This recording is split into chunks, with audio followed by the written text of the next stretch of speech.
Dream, and I got my boy, the Mad Hatter, on the line. Yo, what is going on? Play a killer intro today, man. Feeling good. That gives me all kinds of energy with my girl over there, man. Amari. Love it, man. I got killer energy this morning because my boy Peyton Ball got the win. I don't really know how he did it, though, but he won last night. I was looking at the game last night, and I'm saying, you know, at no point in that game did I feel like Peyton and them were going to win, to be honest with you. Absolutely not, man. Especially when they fell down 14-0. I said, oh, this is going to be a problem. Because the way his offensive line looked, player. Right? Wow. He's going to be on his back a lot, man. He better be careful out there. Right. So, no doubt. I mean, you could see, some of these guys were double-teamed at everything and getting right in for K-Sizzle like it was nothing. Right. Like it was nothing. So, I'm looking at Peyton Manning's numbers here. I mean, he did end up having a pretty decent game. 3 touchdowns, 1 interception, 256 yards, but sacked 3 times for minus 18 yards, Playboy. Right. So what's your thoughts on the Denver Broncos, man? What are they going to end up doing this year? You know what, dude? It's still, like I heard yesterday, a bunch of guys talk about it. It is still a huge question mark. I'm not really sure. Like, I don't have a problem. Like, some of you guys think that Peyton Manning's a wrap. I'm not there, okay? I'm not there yet. My issue is, and I talked about it yesterday,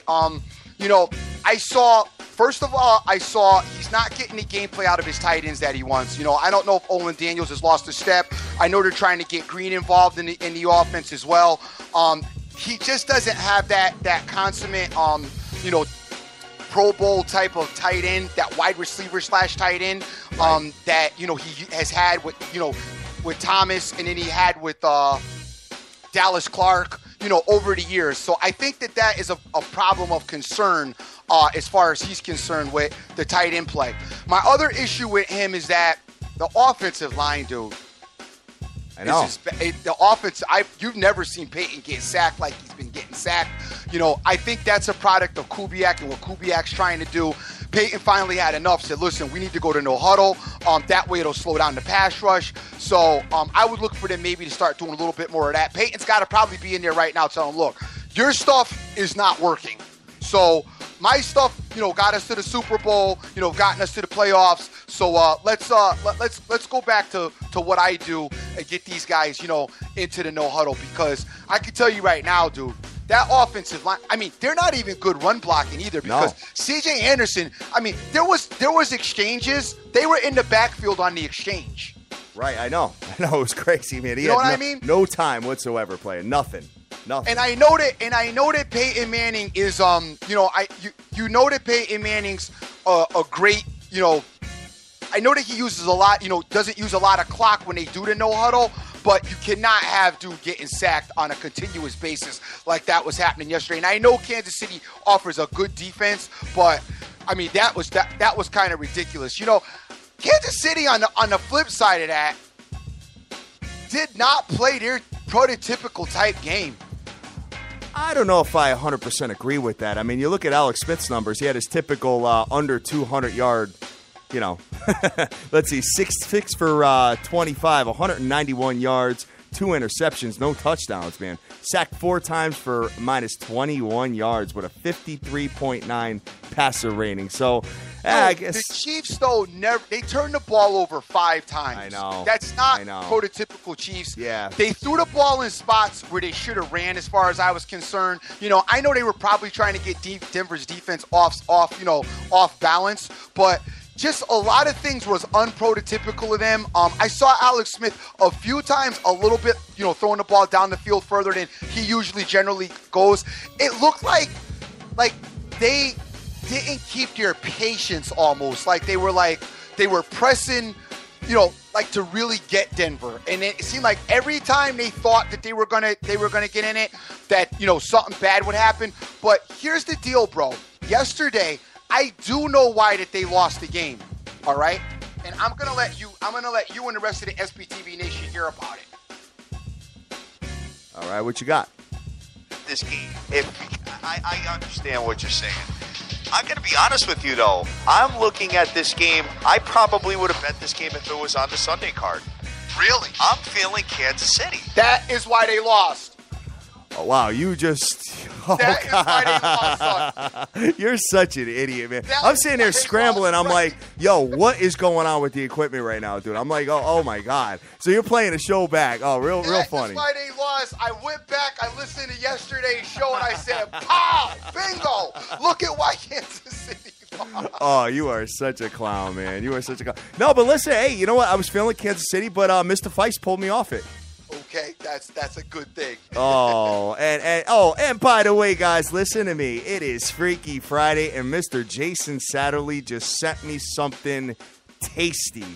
My God. Oh, send all the beautiful photos with the hashtag SBTV Nation, guys. All the creme de la creme of all the beautiful women, and my God, Dream. Oh, wow. That's all I got to say. So you think I mushed the Kansas City Chiefs, don't you? No, I'm just kidding. I just having a little fun with you this morning. As we did talk about it yesterday, I thought it was the guy who posted the picture in the peach. I saw that yesterday. I saw that a week ago as well. Very nice pick. Yeah, very interesting. The game was yesterday. Anyway, back to that. I just didn't see the prototypical Chiefs. I didn't like their play calling. There are a lot of question marks will be made about not taking a knee at the end of that game. It just going into overtime.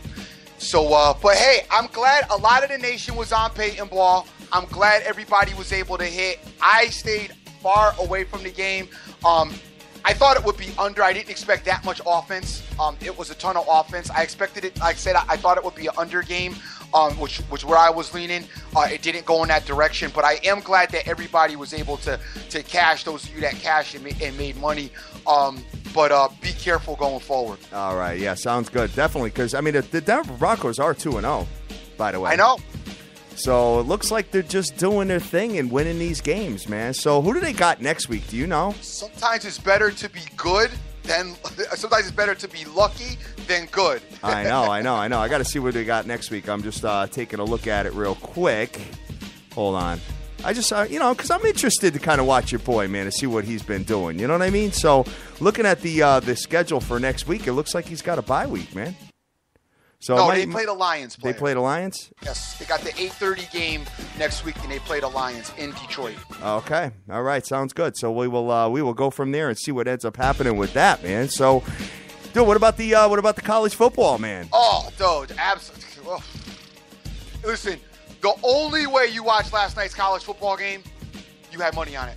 Yeah, right. That was Exactly. the only way. That game was terrible, terrible, terrible. From the minute it started to the minute it went away. And you know what? I hate to say this. All right, you guys know I love Muhammad Ali. He's like my greatest all-time everything. He's the man. I got posters on him downstairs. I love him to death. But I got to say this.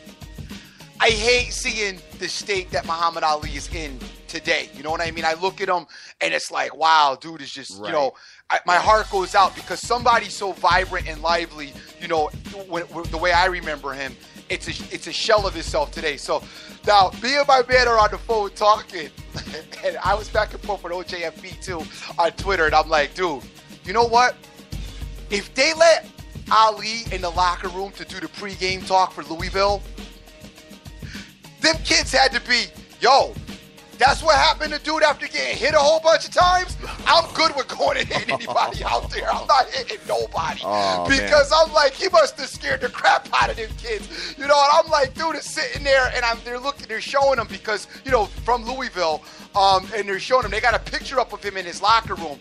But, he is just a shell of himself. And I mean, I know obviously he has the right to come out and should be out. And, he's like a big fabric in our sports culture, but just to see him now and to know how he was, it just makes you just feel so bad for him because he's just not, he's nowhere. I mean, it's like he's just there. It's not even like he's nothing like. I know. It is unfortunate, but hey, had a great run, man. That's for sure. And speaking of Ali, I got into this conversation yesterday with OJFB, and I am going to switch gears a little bit from football to boxing for a second. We were talking about Floyd Mayweather and Floyd's legacy, and OJ was like, "Oh, Floyd's smart and he made a lot of money and this, that, and the other." And I'm like, "Yeah, you know what? Floyd is smart and Floyd made a lot of money. However, Floyd is a boxer, and every time you talk to Floyd Floyd wants to talk about, how he's this and his record and he's undefeated. And you know what I say to Floyd personally? Floyd, you know what? Great talent. There's no disagreeing or no arguing that your talent was great. But I'm not putting you in the same sentence as the great boxers that came before you. I can't put you in the same sentence with Sugar Ray. I can't put you in the same sentence with Hearns. I'm not even going to put you in the same sentence with Ali because you did not want to fight the best of the best in your class. Those guys fought wars. It wasn't always about the money. It wasn't always about, because Floyd could have fought Pac-Man. It's my opinion. Floyd could have fought Pac-Man 2 years ago. Still would have made the payday he made when he fought him this time. The payday didn't really change that much as far as I'm concerned. It was going to be a big pay money fight regardless. Okay, what's $1 million or $2 difference, off of when you're making, $200 million or whatever the number is. Yep. All right? Yeah, Floyd's a talented guy, but honestly, dude, to be put in those same conversations with those other boxers, you're talking about guys that fought wars. Ali fought the best of his best, and I know people say, well, look at him now, and I'm like, yeah, but remember, Ali and him fought like 14 rounds. I mean, boxing's changed a lot since back then. Of course. But you look at guys like Sugar Ray, he fought, even Oscar De La Hoya fought the best guys that were, there was no beating around the bush. There was no, I'm not going to fight him right now. I'm going to wait, 2 years until he's older. And there was he just go sign the contract. Let's get it done. And then they fought. And that's my only thing about Floyd. Floyd played a lot of games with fighting, and especially fighting some of the better guys. And it wasn't not like he had a ton of better guys in the weight class or guys that were even comparable. So that's my issue with Floyd as far as legacy. You want to be a boxer. You're supposedly a badass. You run your mouth a lot. Then, dude, stop worrying about the money because you're going to get the payday regardless. Yep. Go out there and fight. Just fight. Just do your thing and fight. Don't run away from everybody. And yeah, Floyd's disappeared for a minute. I know he will be back in probably 9 or 10 months talking about he's going to have another fight at some point. I'm sure of that. Absolutely. And I'm looking at the tweet that you actually sent over to me from Oscar De La Hoya saying, now that the worst boxing era is over, talking about Floyd Mayweather retiring, now that the worst boxing era is over, let's focus forward on the next 10 years. Talking about Canelo, Cotto, Golovkin, is that his? And Lemieux. Wow. Unbelievable, huh? My man Marlon just sent a pic of Tamara D is her name. I absolutely love her. Sounds good, man. Hey, big ups to Ajax all the way in Guam, listening at 11 o'clock at night. What's going on, player? How you doing, man? What's up? And I got, I've got Jordy Best all the way in the UK. What's going on, playboy? Son, how I you gotta doing? tell you that. Listen, Boris is my agent, right? So me and Boris talked on Tuesday.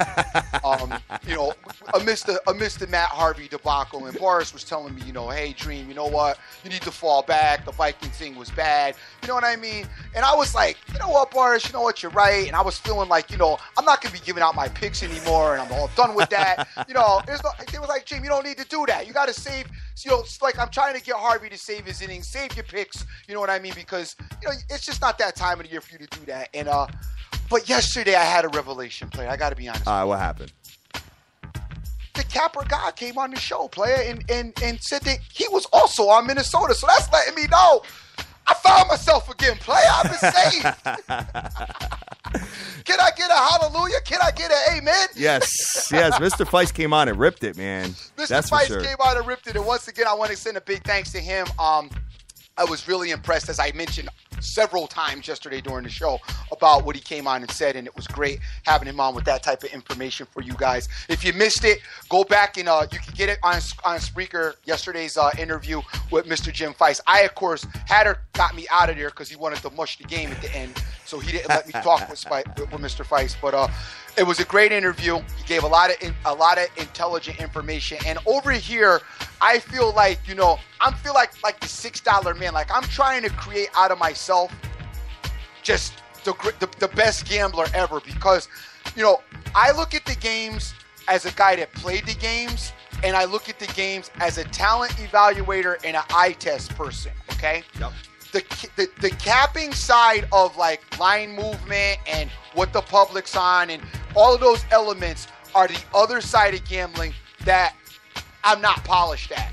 I don't understand necessarily always the angles and that side of it. But as we've gone on and over the year, last year and now into this year and done our thing and had different cappers on, I'm starting to understand some of those mentalities and picking some of those up. So I'm figuring if I can combine the two elements, you know what I'm saying? Yep. That the outcome is going to be just absolutely sensational. And that's why it's a constant work in progress, as I'm always trying to make myself better in understanding this. And, there is some validity to some of those things that that people are talking about as far as, line movement. I'm not going to completely brush it off, even though, I've been kind of against it in the past, and that's the football player side of me, because I'm more with one team lines up and their 11 want to beat the other 11. I'm more on that, along the lines of that. But I am starting to get a little bit of the other mentality of it.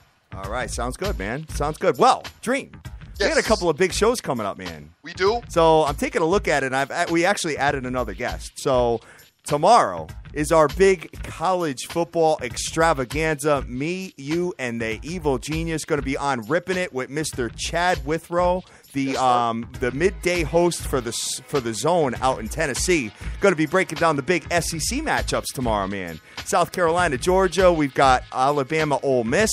And we've got one more, too, on the ticket, which is the LSU and Auburn game, man. That's going to be a big show tomorrow, player. Oh, yeah, it's going to be dope. I can't wait to get into that. I can't wait to hear his thoughts and hear what he has to say about those games and what game happens to be on his radar. Absolutely, man. And Sunday, we got the New York Giants beat writer coming on, man, John Fennelly.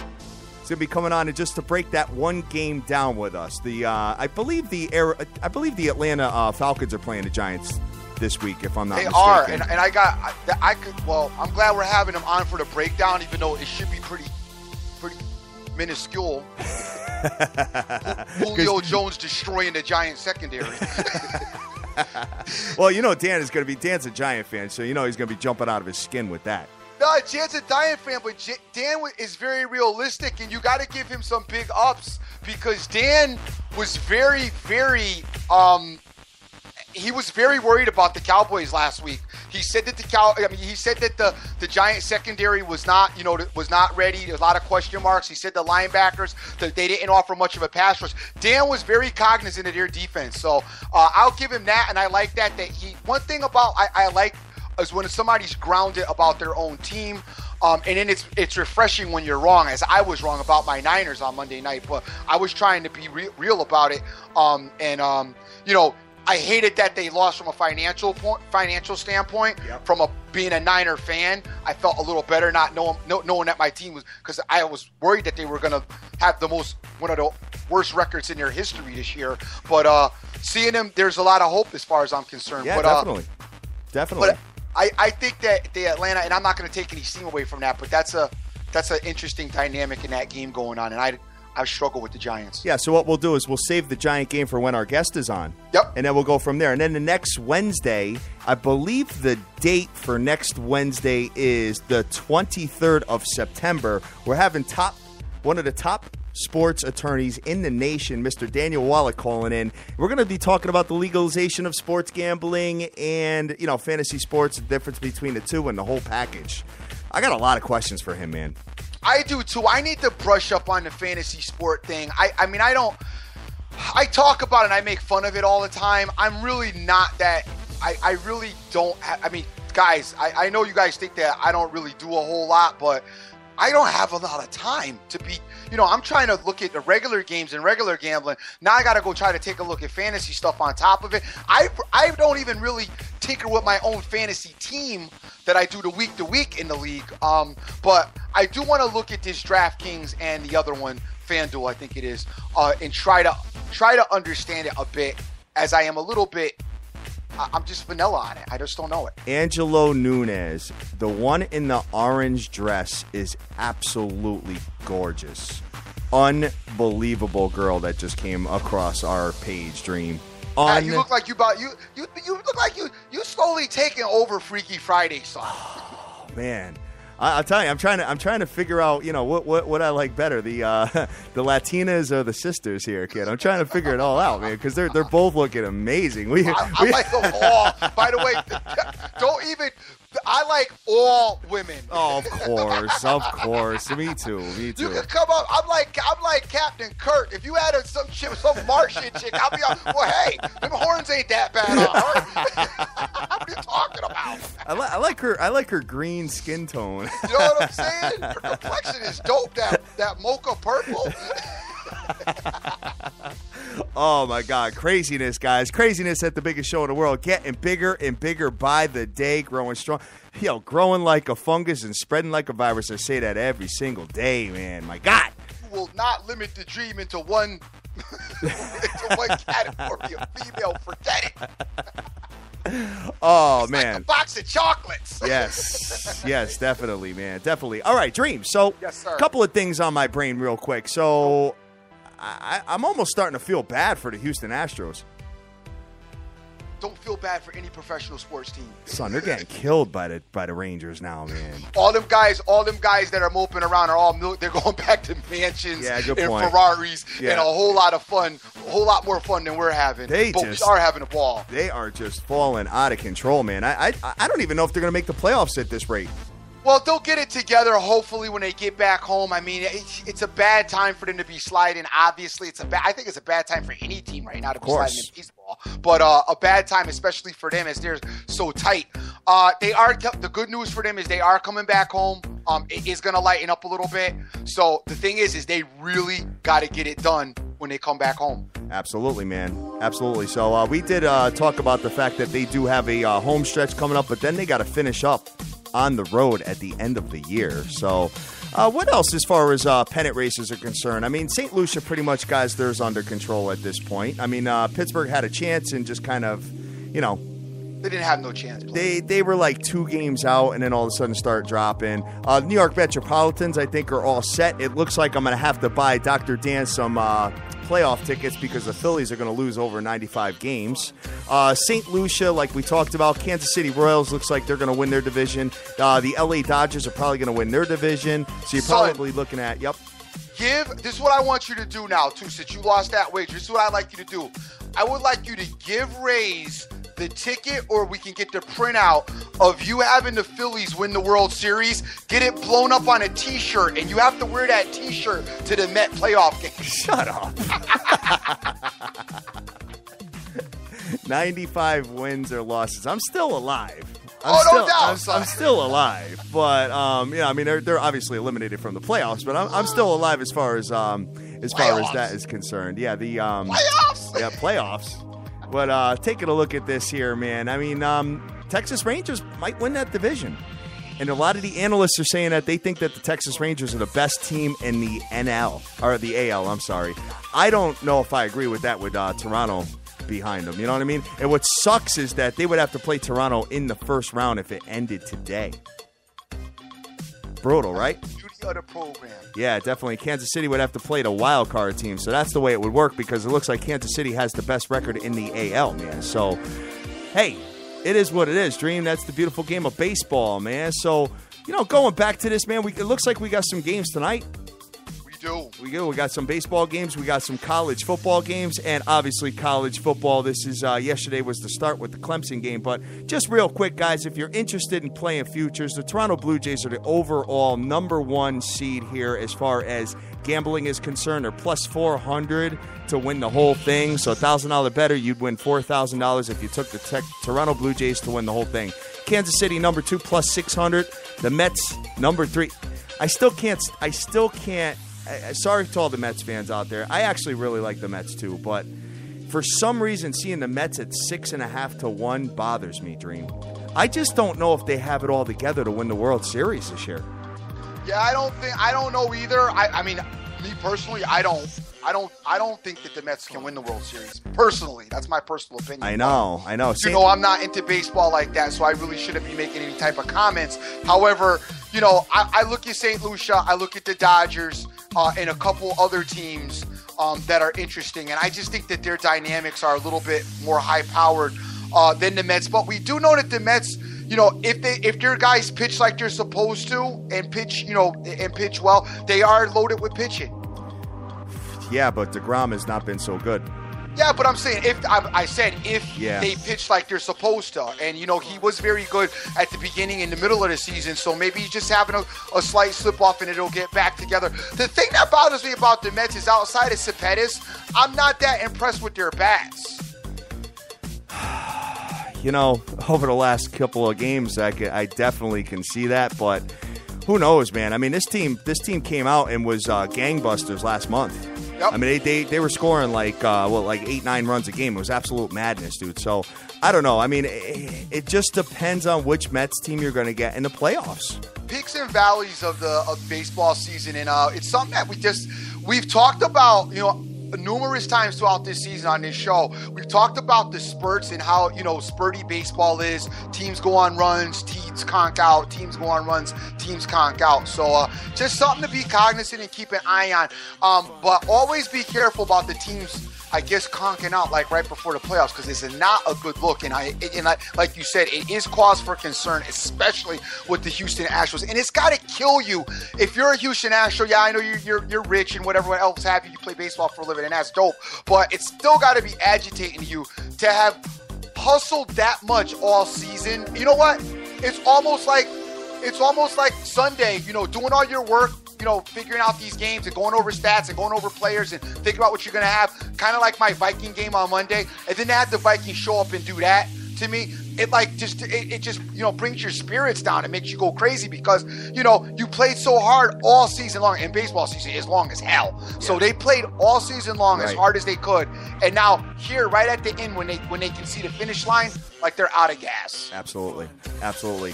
And it's just a shame, too, because the Minnesota Twins are starting to fall off a little bit too, man. And that's starting to bother me a little bit. They're kind of letting the Angels kind of creep up in that AL wild card. So we'll see what ends up happening there. But I'm not sure about I don't think, Dream, there's really no baseball team right now that that just tells you that, hey, you know what? We're going to come out there and just blow everybody out. Yeah, I'm pretty vested right now in the St. Louis Cardinals telling me that. You think so, huh? Because they know how to win, dude, and they've been there 100 times, and they know. Listen, I think that they got another button that they press when it's playoff time, and they go in there and get busy. And I don't see anybody else who I think can match that with them. That's my thing with them. I look and look at the possible guy. It's me, so I'm talking about baseball. Obviously, I mean, yeah, but I know what's happened over years past. Of course, also. Yeah. But it's just like there's, last year you always had your eyebrow raised on that Giant team because you knew the pitching was just that good. You know what I mean? But I don't see anybody else that, I could have my eyebrow raised and say, you know what, if they get in, they're going to be a problem, and they could pull. To me right now, the big powerhouse of it looks like it's the St. Louis Cardinals to me. I don't know. We'll see what ends up happening with that. But, I'm pretty high on the Toronto Blue Jays, I got to be honest with you. And seeing this Texas Rangers team emerge with Chu and, I got to be honest with you. I don't believe in the Texas Rangers. I don't know what it is about them. I'm not sold with them. All right. Maybe because of the way they started out. I don't know what it is, but there's something about them that I think is. You probably haven't been watching them as of late. I mean, the rotation with Cole Hamels and Derek Holland, and even Colby Lewis is emerging now. I mean, they're kind of putting it's a reminder of a little bit of what Kansas City was doing towards the end of the year last year. Okay. It's looking like that out there. It's a little electric, man. So they might have that charm. They may have that charm to slide in, man. The guy on the mound today, Gallardo for them, by way of the Brewers, I never really liked him. And I know that, they got to get a little bit deeper in their rotation to get to him, but there's something about them. I just don't believe, I don't think that they got it. All right. Sounds good. Well, we'll see what ends up happening with that game, and we will go from there. We'll talk about, we'll break down the games a little bit deeper in the show, guys, but we have a couple of college football games on the ticket tonight, Dream. We actually have 3 going on. Well, we have the Florida State Seminoles coming into the Boston College Eagles. And BC coming off of playing everybody by doing the mercy rule in the last game, Dream. Ain't nobody feeling them. Oh, my God. Well, no, you're feeling them. You're not feeling whoever made the rule to stop the game. No, nobody's feeling him because the coaches got together and conspired and said that they were going to do it. So they could have kept playing. It's not like the refs said, okay, it's mercied up, we're done. They showed the coaches together talking. So they came together and came to a conclusion themselves. The refs didn't shut that down. Yeah, man. I mean, guys, in case you don't know what we're talking about, Boston College last week was playing. Who were they playing, Dream? Howard? University of Texas, yeah. Yeah, they were playing Howard, right? Boston College was up, yeah. Majoring in basket weaving. But anyway, what do you call it? They were up 62-0 at the half. I think scored 2 more touchdowns in the second half. And the refs got together and with the coaches and stopped the game. So anybody that bet Boston College didn't get paid. I'd be irate. Oh, my God. If I had BC or I took the over, I would be so irate, especially because it was one. You know what I mean? Oh, I know. Well, on the flip side of that, if you took Howard plus like whatever they were getting, 40, if 50. you took Howard, you should be going to a program. Matter of fact, you should hire the GA people to come to your house. If you took Howard, have them like up in your living room right next to the Jehovah's Witness people. Have them sitting in the couch. You guys could light a candle, hold hands, and sing Kumbaya. Yes, definitely, man. So I'm looking at this, and Florida State coming into town tonight. So it should be a pretty good matchup. The line started at 10. It's down to 7.5. The under-over started at 53. It's down to 47. Both teams are 2-0. Boston College has had 2 home games, and they're 2-0 in both of those games. So, Dream, I'm not quite sure. I haven't looked at enough Florida State yet to get a clear idea of what I would like in this particular matchup. Obviously, two different style of programs here, but you know, I know that Boston College knows how to play them kind of tough. Boston College does know how to play them kind of tough. Boston College, unfortunately, played really soft first 2 games. I guess so is Florida State for the most part too. But I right now I don't have a side in this. I'm not leaning any particular way. Florida State obviously, lost some of their talent, as Mr. Winston's gone from there, but they also lost a lot of their controversy as well with him leaving. I didn't really like the way I never really cared for Florida State's approach, so to say, in the way that Jimbo, I believe it is Jimbo Fisher's your head coach. Yes. I never really felt like, I don't know. It's like I never could understand what exactly he's trying to do with that offense. I know that once Winston came in, it was like kind of like he just fell back, and it seemed like he let Winston, for the most part, do what he wanted to do. And I don't know if they're better or if they're worse without him. So I'm gonna have to watch tonight and then come up with a decision because I'm still a little bit confused. I don't know if I really like him as a head coach. I loved Bowden when he was there, and then Jimbo taking over. I just thought it was like one of those situations where they had to give him the job. You know what I mean? Got it. Well, I could tell you this much. I don't know if you have this pulled up, and I'm not expecting you to, Dream. So maybe we could do this after the show or whatever. How many? I don't know how many players have returned from last year from Boston College. Yep. But the Boston College team last year, I remember this game. What a stomachache it was back last November. Florida State only won with Jameis Winston by 3 points versus BC at home. Gotcha. 20-17. You remember that? Nasty? That game was nasty as hell, man. I do remember it. And you know what? Boston College has 9 starters coming back, which is not a good number. Totally different team.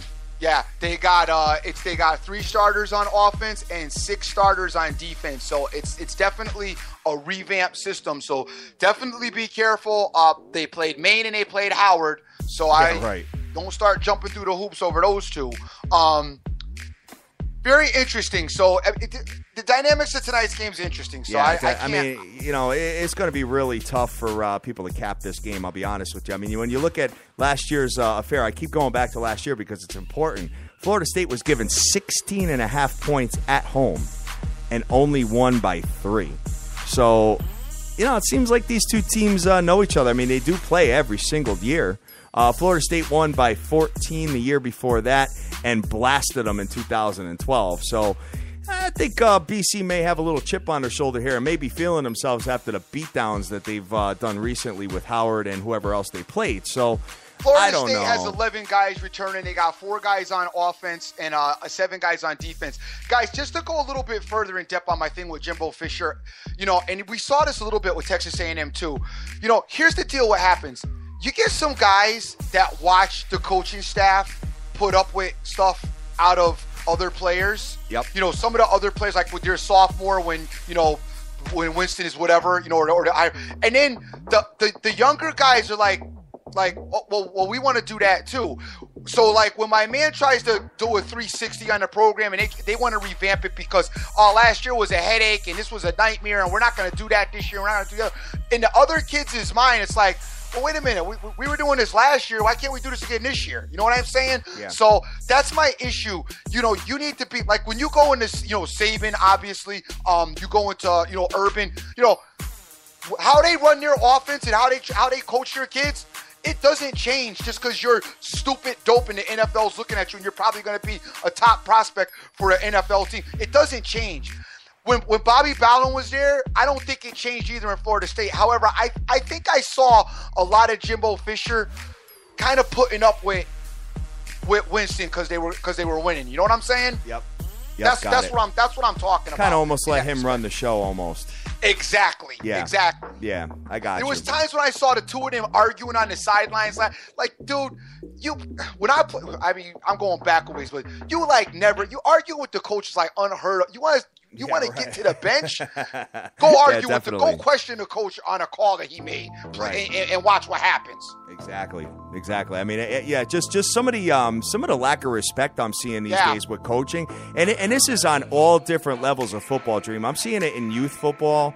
I'm seeing it in some of the college levels and stuff like that. Some of these coaches got to get together and be like, yo, enough of this. You know what I'm saying? Like, they get so involved with trying to win, and not to mention this era of raising our kids. A lot of our children, and I am guilty of it too, are extremely, extremely spoiled. They're all, you go do sports now, like sports don't even really get competitive till the kids get to high school because it's like, we don't want one team to win and one team to lose because we don't want to have a team dealing with losses. You get that kind of stuff out. I don't know if I agree with that. No, I know, but I'm saying this is where our where our fabric, our society is gone at now. You know what I mean? Yeah. Where I watched the kids, last year, and they don't want to get upset, and then I watch them play other things, and there's tons of fake injuries out there that. Like when we played, you were like, dude, get up. What are you doing? You know what I mean? Just go, stop it. Knock it off. Just laying there. Yeah, just laying there, and the whole thing stops, and people go running out like it's, and you're just sitting on the sidelines, looking at it. But it's where we're at. Our kids are rotten now, unfortunately. I had a situation, I know we're veering off subject, guys, but it is football and it's got to get your juices flowing. But I don't know if you guys know this. I mean, a lot of you do, but I used to be a youth football coach, and I had one kid one time, right? We're down a couple of points. I want to say it was either 3 or 4, and we're driving, and the kid was tired and like kind of faked an injury, and it was one of those running clocks because it was indoor football, indoor tackle. The kid laid on the ground and the clock ran out, Dream. Son, I so wanted to kick him off the team for that, man. I was furious, man. Can you imagine that? They would have thrown you out of this. Oh my God! Well, you know what? Hey, rather to deal with me, he had to deal with his teammates. So that was bad enough. Put it that way. So anyway, going to the next game here, guys. We got the New Mexico. So before I do that, any opinion here, Dream, on Florida State or Boston College? I don't either. I don't like the game, man. I have none, and I'm doing a different little wager style this week because I'm going like real light. I'm only playing like 3 games, one on Saturday and like maybe 2 on Sunday. I'm trying a little bit of something different, so I'm not feeling this game at all. I may make an in-game wager. Obviously, if I watch it and see something I like, that may happen, but I don't have any idea, so I'm going to watch. Well, I can tell you right now, if you were doing in-game wagering last night with the Kansas City Chiefs, you could have sworn the Chiefs were going to win that game, so I'm glad I didn't do it. Agreed. You know what I mean? And I'm glad, like I said, I talked about this earlier in the show. I'm glad that Mr. Feist pulled me off it. He was like, I told him, I said, maybe I'll get Kansas City plus 3.5. He's like, don't cross over 0. He's like, get, if anything, if you're going to do a teaser, get Denver plus 10.5 or whatever. So I was like, man, but luckily he pulled me off it and saved me some money. So I got to give him a special shout out for that. So anyway, going to the next game we have here on the ticket, Dream. We have the New Mexico Lobos coming into the Arizona State Sun Devils. Sun Devils are minus 27.5, under over of 64.5. As far as the line movement, guys, it's gone from minus 24 all the way up to minus 27.5. So they're kind of feeling that the Arizona State Sun Devils are going to layeth the smacketh down on New Mexico. What's your thoughts? Have you watched any Arizona State yet? To be honest with you, brother, I have not watched Arizona State. You have not. Okay. I do know that Texas A&M put the smacketh down on them. The opening in week 1, they did lose to Texas A&M. I do remember that. As we did a little bit about that on Houston radio, KCOH. And guys, we will be on there tonight once again at 6:15 on the Ralph Cooper Show. KCOH. We've talked about it in the past. There's an app if you guys want to download that. Absolutely. You can hear us. I'll be on there, and I usually give out a pick on there. So if you care, but get on there and check us out tonight, as we'll be doing that a little bit later. But I did talk about that. They played Texas A&M. I said that Texas A&M had a dynamic coaching staff, and I thought that they handled the Johnny Manziel transition very well, which remains to be seen about Florida State. But Texas A&M beat Arizona State, and kind of handily. So. Arizona State did come back. I mean, they played, Cal Poly last week, and now they're going up against New Mexico. I mean, they should obviously handle him, as they're given 27.5. Yes. So they should be on point. As far as what they got coming back, they had 16 starters coming back, 7 on offense and 9 on defense. So it's a game that they should win. You know what I'm saying? I haven't seen enough to them to know if you can lay 27.5. Me, I really can't lay 27.5 with anybody. Right. It's just not something I do. But, I know some of you guys are out there and you're feeding for a game, and you're going to end up probably playing this game. So, do what you got to do, but be careful. Be careful. Absolutely, man. Absolutely. I put up a tweet last night about the games with caution tape on them. So, hopefully nobody got hurt too bad with them games, because they were kind of ugly both ways, man. So, taking a look at the next game we have on the ticket, guys, we have Idaho State coming into Boise State at 9 p.m. Eastern. And Dream, I have searched high and low all over Las Vegas, and I cannot find a line on this game. Which one? Idaho State and Boise State. Gotcha. I can't find it, man. Okay, keep talking. Of course. So, taking a look at Boise State here, guys, in their last couple of outings here, how they have fared. They just lost to BYU Ski, and they did beat the Washington Huskies by 3 on September 4th. So, and taking a look at the Idaho State Bengals, man, let's see what they have done. They just lost to Portland State 34-14, but they beat Black Hills State Yellow Jackets. So let me tell you something. Listen, I want to be 100% honest with you guys, and I really need you to hear me out on this, okay? We're being honest with you. We're telling you that we have not watched these teams, all right? Now, anybody that tells you that they have watched the Idaho State whatever they are here. I don't even know what they are. What's the Idaho State team here? Idaho State Bengals. If they told you that they watched them, if they don't live in the state of Idaho, I would smell that like 100 miles away as bad. Put it that way. There's just no way that you could have done an eye test unless you're streaming the game. If you're streaming the game, I give you all the credit in the world. Send me the link to it, because I have not seen this team at all. The only thing you could do as far as this is concerned, I mean, they went against really like Idaho State, Boise State, 35. 35 points? Yes, sir. Okay. So Boise's giving Idaho State 35. I mean, just two totally different programs here, Dream. Okay, look, this is what I'm going to say about the whole, because eye test. UConn plays here. They're our college. There's times you can't get UConn on TV here. Right, but I'm saying, no. But I'm segueing to what I'm trying to support. What you're saying, okay. That if cats are telling you that they saw Idaho State, even if you lived in Idaho, it may be controversial whether you did see them still, because like I know some of the UConn games, if you don't go to them, you will not see them on TV here. Right, exactly. So I'm in absolutely agreement with you, as that might be a little bit shaky. 35 points, guys. Boise State, who knows? I'm sorry. These are not games that, I have my eye on. Maybe I should. You know what I mean? Maybe I should be clobbering Boise State plus 35. No, but if somebody slides you Idaho State tonight, says take them plus the points, they're gonna keep it close. I just slide that into the garbage. I just keep sliding. Guys, listen, we keep it 100 with you. Always. Right? We keep it 100 with you. You know what? I can attest to the fact that I do watch Yale. I watch them. I go to the games. Pat goes to the games. I'm right there. You know what I mean? Thrown out of there one time. Pat got thrown out the Yale Harvard. I got thrown out the Yale Harvard game. Yep. Pat is so ghetto. Y'all don't even know how ghetto Pat is. He was at the Yale Harvard game. Now, mind you, Yale Harvard, so that should let you know the type of people that tailgate at Yale Harvard. The Grey Poupon crew, caviar, the whole nine, right? Hat is out there, hood, with a DJ. He got strippers. He got a whole entourage. Dude's out there in Jordan, pants hanging off their behind. That sucked. I was so upset to get kicked out of there, man. We had kegs stacked up. We had about 16 kegs stacked all the way up to the sky. Crazy. Kegs at the Yale Harvard game, y'all. First of all, the people were like, what is that? Kegs and donuts, man, and a DJ. And I had you could stand up on the top of the van and look, and you couldn't even see the end of the people. That's how many people we had around us, because it was like a big fraternity that we were with and this whole package.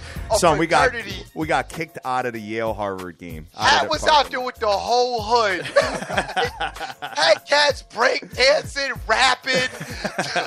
Had the Ivy League hood, guys. Meanwhile, everybody's standing around them with cardigans on, wrapped around their shoulders, drinking Grey Poupon and drinking mimosas. Has out there offering them beer out of a keg. Cats like, yo, get this dude out of here. Oh man, that's an electric atmosphere out there, and they're actually doing it at home again this year. So they usually flip it back and forth. It's one of the biggest rivalries in sports. I mean, ESPN covers it and everything. So and the funniest thing about that game, I'm at that game, but I was like way on the other side because I tailgated with some of my friends, and I'm on the way other side, but there was some talk about a crew getting thrown out. Meanwhile, I get a text from Hat like halfway through talking about, yo, they just threw me out of here. I'm like, well, where were you at? He's like, Yale Harvard. I'm like, I'm at Yale Harvard. You were? He's like, yeah, we got thrown out. I'm like, what? Oh, brutal, man. It was sick, though. Hell of a good time until we got thrown out of there. But, hey, it is what it is, man. So, anyway, going back to these college games. So, what I'm trying to get at, guys, is listen, you know what? I always applaud when guys like Cat get thrown out for acting stupid out in public. Because it's usually my people getting thrown out for acting stupid. Oh, my God. That's funny. That's funny. Reverse racism. Son, I always like seeing white people act stupid. That's why I like watching Cops. Son, I'm like, you know what? I don't feel bad no more. I'm not always embarrassed no more about my own folks, because y'all folks just as bad. Ignorance is ignorance. It's unilateral now. It affects every race, color, and creed. Yes, absolutely, man. All right, dude. So as far as the college football, I don't see anything whatsoever that I'm feeling on this ticket. I got to be honest. Guys, listen, there's 100,000 games tomorrow. Don't be a junkie and try to get involved. Look at the guys that backed Clemson minus the points last night just to get involved. You know what I mean? Look what happened. They didn't cover. So, you know what? Save your money. Save your money for tomorrow, because we got our big SEC show, and we're going to be breaking down the entire top 25 popping. So, anyway, going to the baseball card, man. Let me just zoom over to this real quick. Dream, you have any NFL stuff you want to discuss before we jump into the baseball? Saving it for the weekend. I got a whole bunch of stuff I want to discuss in the NFL. I got a whole bunch of ideas. I got a lot of thoughts on a few very interesting games. But hey, we will get into that on Monday. Let's go to the MLB and wrap it up. All right, sounds good, man. Let's do this. So, great show today so far, man. I'm having a good time with you. Having an excellent time with you, man. So let's get this thing going. So, all right, moving over to the MLB, guys. Let's see what we got popping. So, first game on a ticket is something you might be interested in, Dream. It's a 2:20 start. I don't know if you're necessarily going to bet this game, but interested in seeing a little piece of it or who's going to win or whatever. I mean, you got St. Lucia coming into the Chicago Cubs. And the Chicago Cubs are actually favored -115. I do not have a total here yet as the wind changes in Wrigley Field. They post the totals like towards closer to game time here. Lance Lynn versus Dan Herron. What you got there, Dream? Mr. Herron, 9-9 with a 3.87 ERA. Mr. Lynn, 11-10 with a 3.17 ERA. I am not betting baseball right now. I'm not doing it. Well, not this game anyway. Not any game. This game's going to be a little too close for comfort, in my humble opinion. When you take a look at this, it looks like the Cubs are about 7 games back here. So I don't know how many games they got coming up, but I know St. Lucia is 4-1 in the last 5 games, 4-1 in the last 5 on the road, but they are 2-4 straight up in the last 6 when playing the Chicago Cubs, who have been hot as well, man. 10-4 straight up in the last 14 games, 9-2 in their last 11 at home. Dream, both of these teams are going to be giving it their all today, though. You could at least say that. You think so? I think so, man. I really do. I really feel like this is going to be a hell of a game. I think you're going to see guys actually running full speed and doing their whole package here. I just don't know which side I would like. Obviously, the superior pitcher in this matchup is Lance Lynn with a 3.17 ERA. Dan Herron has been known to get blown up on occasion. I know Dan likes betting. The evil genius Dan, likes betting the overs when he pitches. Let me take a look at what he has done for us lately as far as Dan Herron is concerned. Just give me 1 second, guys, while I pull it up on my screen. Hold on. Dan Herron, last start at Philadelphia, 3 innings, 7 hits, 4 earned runs. He did manage to shut out St. Lucia, though, on the 7th of September. Surprisingly, at St. Louis, man. 9-0 victory, man. 7 innings, 7 hits, no earned runs. So, guys, listen, you know what? It's a 2:20 game. Please don't push it. Please don't just bet to bet. This is a tough one to call. So I think I'm going to stay away from this, Dream. I recommend that everybody does. But, hey, you guys are going to do your own thing, and, it's your money. So feel free to do whatever you want. But my recommendation would be not to mess with that. I know that this game does not have much as far as playoff aspirations, but I need to discuss this game, Dream. Go. The Miami Marlins are coming into the Washington Nationals. Miami Marlins are actually on a little, I want to say they're on like a 3-game winning streak here, okay? And they're coming in, and they're bringing in Jose Fernandez, who is their best pitcher, obviously their ace. They're coming into Washington with Max Scherzer, and what's making me scratch my head is this line. I did not see this line at a -155. I thought this line would be more of a -120, so it's got me kind of worried a little bit as far as what the books are seeing in this, because I was thinking about taking a shot with the Washington Nationals with Scherzer, although he has been really bad as of late. I have a feeling that they're going to bounce back, but now that I'm seeing all this juice, -155, it's kind of pulling me off the game, man. I mean, you're going to look at Jose Fernandez's ERA and Scherzer and say that, they're both dope or whatever, but Scherzer has not been good as of late. Dream, what do you got for numbers on these guys? The numbers are Scherzer is 12-11 with a 2.91 ERA. Fernandez 5-0 with a 2.06 ERA.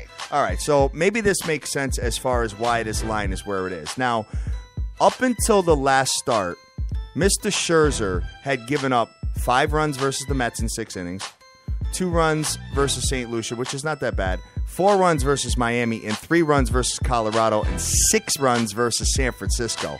Losers of all those games, except for the St. Lucia game he won.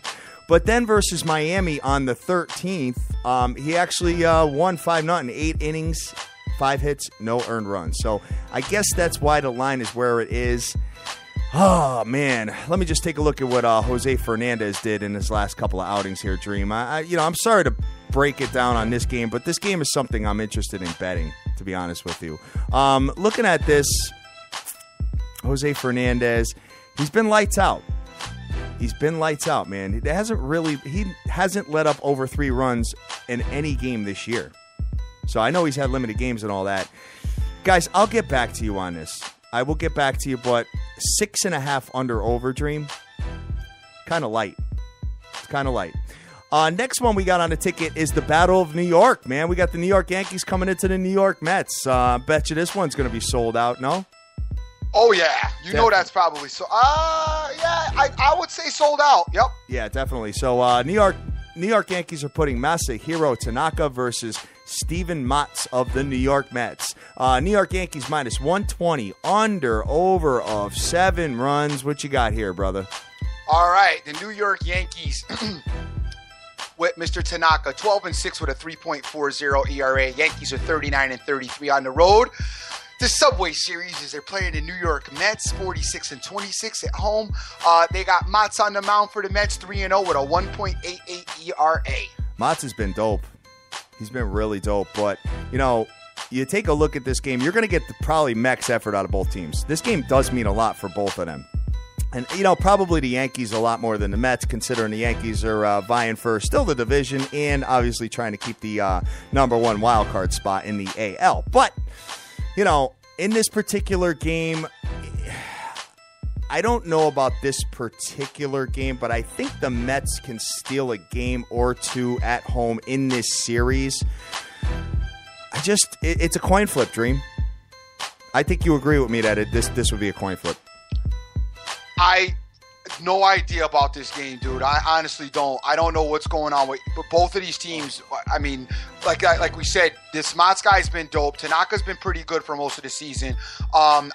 It's gonna be a hard fought series. It'll be fun. You're right. It's probably definitely sold out. Probably, even though it says here that 1,200 seats are available. So I guess it's not sold out. But I don't know. Yeah.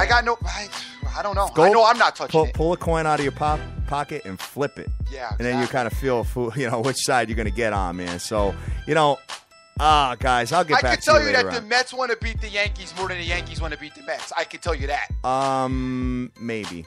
No, definitely. Maybe. The Mets hate. I mean, they don't like. The Mets have always been in the shadow of the Yankees forever. So the Mets definitely want to beat the. Like I said, the will to win is fractional, but there is that extra that the Mets have wanting to beat the Yankees that exists in New York. The Mets definitely want to beat the Yankees. Don't pay no attention to the Mets. They don't. It's like, it's kind of like, you know what it's like, player? What's it like? You mentioned it this morning, what you were happy about this morning. It's kind of like that. It's kind of like the SBTV Nation up against... we pay no attention to that. You know what I mean? It's not I know what you're alluding to. I love it, man. I love it. All right. So, taking a look at this just real quick. My boy Marlon's got some very interesting information for me regarding Jose Fernandez. Said he owns a 3-0 career mark versus the Washington Nationals with a 0.81 whip. And in case you don't know what a whip is, that's basically hits and walks per inning. Basically, it's base runners. So, man, winning picks. God, I love what you just sent me, man. Oh, sick. He's just going nuts right now, Dream. Winning pick. So take a look at what he's sending over as far as Freaky Fridays is concerned. So, next one we have on the ticket as far as notable matchups, as far as playoff races are concerned, we have the LA Angels coming into the Minnesota Twins. And LA Angels putting Andrew Heaney versus your boy, Mr. Big Pelf Dream, who has been getting absolutely destroyed on the bump, man. Under, over of 9. Big Dusty. Big Dusty. 6-9 with a 4.09 ERA is Pelf. He's been absolutely awful, guys. The Angels got Heaney on the mound, 6-3 with a 3.32 ERA. Angels are 30-41 on the road. Twins are 43-29 at home. Minnesota Twins, man. I talked about this yesterday. A lot of people were on the Twins, and I kind of warned everybody. I said that the Angels own them, and that is the truth because obviously, dude, the Twins were up 5-0 in the bottom of the first and lost the game. Trout hit a grand slam. Before you know it, 6-5, and all of a sudden now they got 11 runs. It was just absolute madness last night. But the LA Angels are 7-18 in the last 25 games on the road. But remember, guys, remember what we talked about yesterday? And we're going to say it again today. The LA Angels are 10-1 in the last 11 games when playing the Minnesota Twins. And Big Pelf, what have you done for me lately? I don't know if you guys really want to know, but I'm going to tell you, it's been brutal. He did have a pretty decent outing at K-Sizzle, Dream. He only let up 1 earned run in 5 1/3 innings. But before that, he faced the Houston Astros twice. 4 innings, 8 hits, 7 earned runs, and in 3 2/3 innings, 7 hits, 4 earned runs. And at Baltimore, 3 earned in 4 2/3 innings. Big Pelf has been Big Dusty, like you alluded to. So I don't know if I'm necessarily going to mess with the Twins. Guys, I'm not saying back the Angels either. Just what I'm doing basically is I'm giving you the pros and cons of each side and letting you make your own decision based on what we're telling you, based on what we're reading off the screen here. So, like I said, man, listen, I'm not a handicapper. I'm just telling you some information and telling you maybe, hey, I may bet a side, I may not. So that's basically all I'm doing, and that's the premise of our show. So it is what it is. We got the Pittsburgh Pirates coming into the LA Dodgers, Dream. Jeff Locke versus Zach Greinke. Now this may work for your boy. You know that I don't like Jeff Locke. Okay. And you know that I'm kind of feeling Greinke. So LA Dodgers rather, minus 200 with an under-over of 6.5. What do you got there? Okay, we got Mr. Greinke on the mound, 17-3, 1.61 ERA, holding it down. Dodgers 49-22 at home, excellent. Pirates 37-34 away, not bad. And Locke is coming in. He's 8-10 with a 4.43 ERA. Right, exactly, man. So, you know what, guys? Listen, if you're feeling kind of froggy and you want to get something started as far as bringing it into tomorrow, I recommend. Actually, I'm not recommending you do anything. For myself, personally, I may do an open parlay, Dream, and I may start it with Zach Greinke and bring it into tomorrow's games. So it'd be a multi-sport parlay, like an open parlay with Zach Greinke and the LA Dodgers. And the LA Dodgers have to have revenge on their mind. I mean, they did get embarrassed by the Pittsburgh Pirates in their building, in Pittsburgh. So coming into LA Dodgers, you might see the LA Dodgers really doing their thing with Zach Greinke on the mound, kind of showing them who's boss. And this could be a matchup that we do see in the playoffs. Although I think the Dodgers may play the Mets. I don't know how that's going to work. I have to ask the evil genius about that. But that's what I'm looking at, Dream. I think I would like to get involved with that and start something off. Couple of other things. I'm not really going to break them down, guys, but you got just another thing here. You got the Chicago White Sox at Cleveland. You got my boy Chris Sale versus Cody Anderson. Might want to take a look at that game. Arizona coming into San Francisco. Arizona bringing Robbie De La Rosa with San Francisco's Madison Bumgarner, who has been absolutely stellar, Dream. He's been real good, Bumgarner. It's been like the only bright spot for them, other than Posey. But what do you got there? We have the San Francisco Giants with your man Bumgarner, 18-7, 2.91 ERA. Robbie De La Rosa, 12-8, 4.75 ERA. The Giants are 43-28 at home. Diamondbacks are 34-37 on the road. All right, now, when you look at Madison Bumgarner's last couple of starts, now, I know he was at Colorado in Coors Field, so a lot of pitchers give up a lot of runs there. So I almost kind of crossed that one out. He did give up 4 earned runs in 6 innings. But versus San Diego, complete game shutout, 1-hitter, Dream. Now he's got Arizona coming into town. You can almost put Bumgarner in that parlay too, but I don't know if I 100% recommend it just because I think that the Arizona bats could be a little bit pesky. They are one of the most potent offenses in the league still, believe it or not. It's either Greinke or Bumgarner. It's one or the other. I'll let you know, or both. But I'm kind of leaning Greinke just because, I like fading Jeff Locke. You know what I mean? We'll go from there. We'll go from there. All right, man. So that's pretty much going to do it for the baseball and the show, Dream. No doubt. So what we need to do is we need to figure out the winner of Freaky Friday, Playboy. I'm leaning Marlin. You're leaning Marlin, huh? Yep. All right, let me just take a look at what he's got going on here. And which one of Marlin's are you? Oh my God! The sheer volume is incredible. As you know, I'm a quantity guy. Quantity.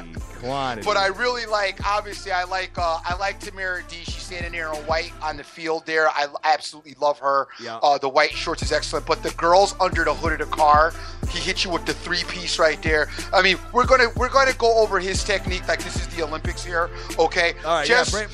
Why don't you handicap his style? Yeah. Let me just break it down for you. He starts off very slowly and seductively with the young lady with the jean shorts on. As at least the crease is incredible there, and then he picks up the pace again, goes into the girl with the black top in the phone. Then he moves on to the beach, which we like that. It's like a subtle, working the offensive line just tightly, and then he goes for the home run.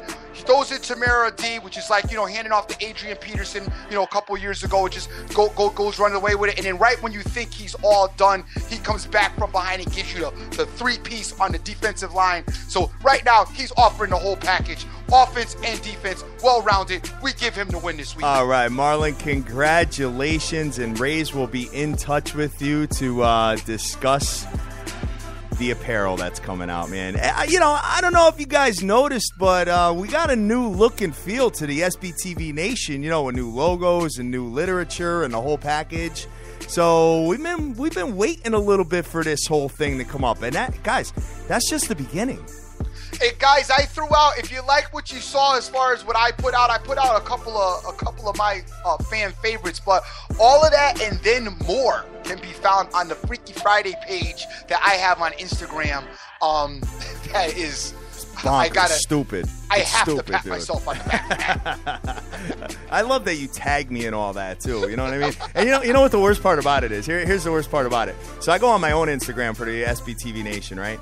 And then you tag me in that. So then I look at your stuff, and obviously I like it, right? So then I go back.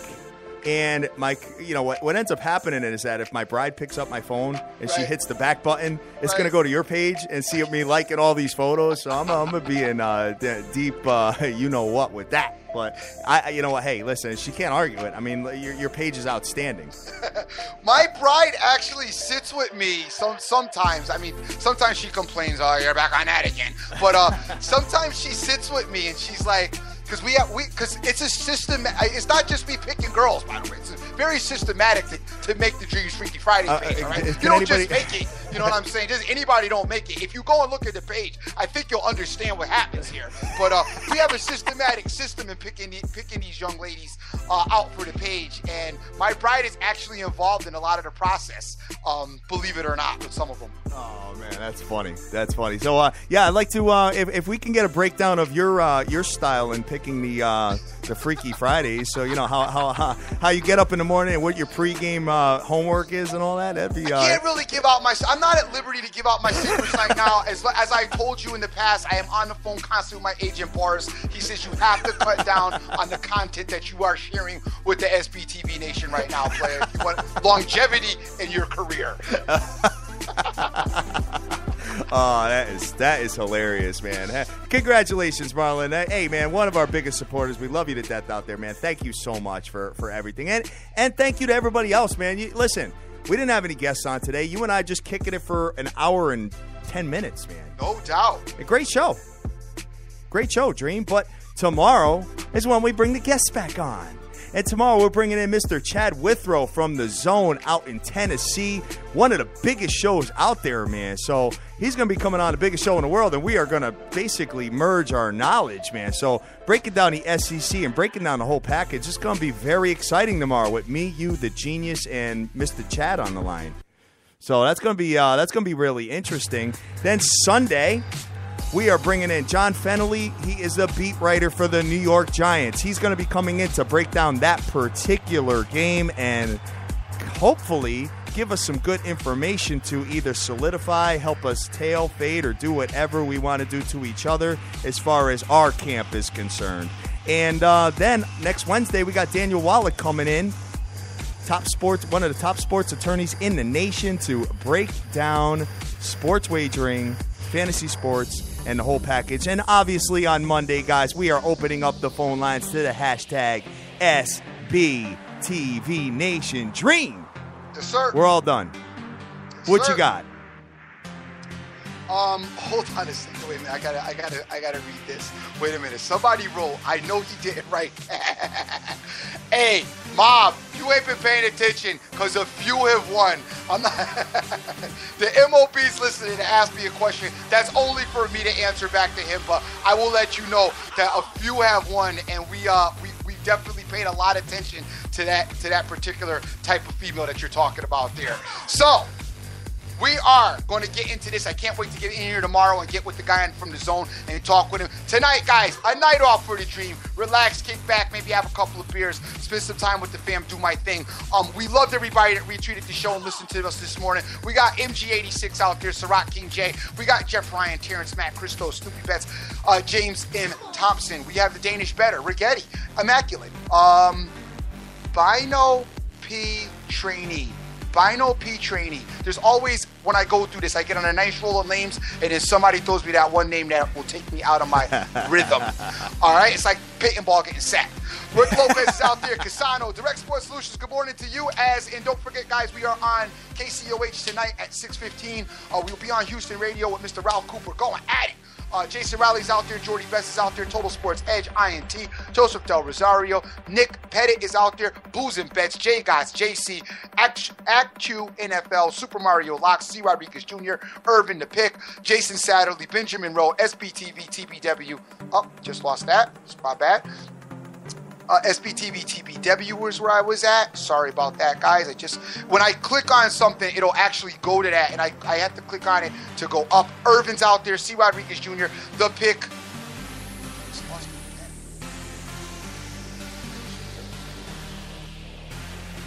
Jason Satterley, Benjamin Rowe, Marlon 5-1, Angelo Nunez, Chai Picks, Vegas Girl 92661, Holiday, Alberto Cortez, Theory Broussard, Pete Perez, Ajax, LA WizKid, BT, JDH, Cash Action Bet, Spot Bench, OJFB, and Average Joe Punter. Guys, I'm sorry. I fumbled, much like my man James Charles last night with doing the retweets and the thank yous.